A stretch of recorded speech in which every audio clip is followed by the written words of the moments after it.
Install Android 12 on Realme GT 5G via LineageOS 19.1. Please check the description for important notes and all the download links.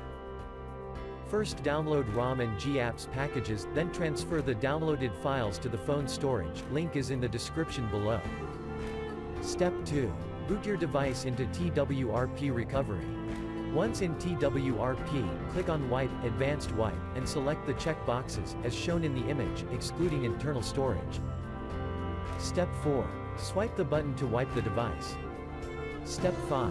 Go back to the recovery main screen, and tap on the Install button. Step 6. Navigate to the storage, and select the ROM zip file. Step 7. Finally, swipe the button on the screen, to install ROM file. Step 8.